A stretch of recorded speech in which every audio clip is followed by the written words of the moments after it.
xildhibaan xasan xildhibaanada gadaal jooga idinkoo maasan senator fartaag iyo xildhibaan xasan yare kulankii baarlamaanka Soomaaliya ayaa maanta ka qabsoomaya xarunta Villa Hargeysa iyadoo xubno ka tirsan xildhibaanada baarlamaanka Soomaaliya oo leeyahay kulamada baarlamaanka Soomaaliya muddo 12 kulan ah ayaa ku hanjabay in maanta ay tagi doonaan kulanka golaha shacabka. Ajandaha kulanka maanta ayaa ah akhrinta koowaad ee dastuurka dalka oo baarlamaanka Soomaaliya dhawaan loo soo gudbiyay isla markaana dooda ay ka yimaadeen.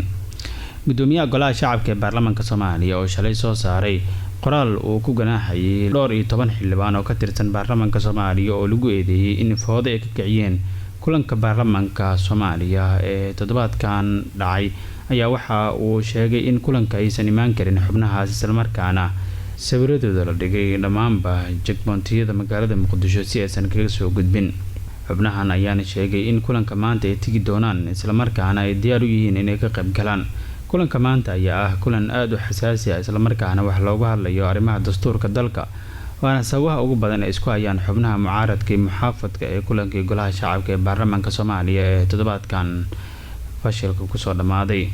dhanka kale xubno ka tirsan baarlamaanka Soomaaliya oo la ganaaxay ayaana eedeyn u jeediyay madaxweyne Xasan Sheekh Maxamuud kadib markii tilaabo u qaaday arrimaha sidii loo fashilin lahaa gogoshii isaga uu ku baaqay. xildhibaanadan oo xalay kulan ku yeeshay magaalada Muqdisho ayaa waxa ay sheegeen wax laga xumaaday ay tahay in dad marti ah isla markaana Muqdisho lagu cajoomay in hawada laga celiyo isla markaana naftooda halis la geliyo.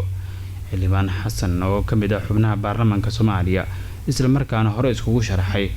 gudoomiyaha golaha shacabka ee baarlamaanka Soomaaliya ayaa sheegay in tilaabada uu qaaday madaxweyne Xasan Sheekh Maxamuud ay tahay mid dhabarjab ku ah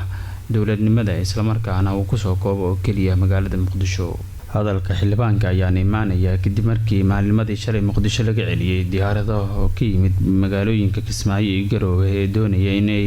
dhac u noqdaan wafdiga madaxweynaha maamulka Puntland iyo Jubbaland ee Muqdisho ku soo wajahnaa.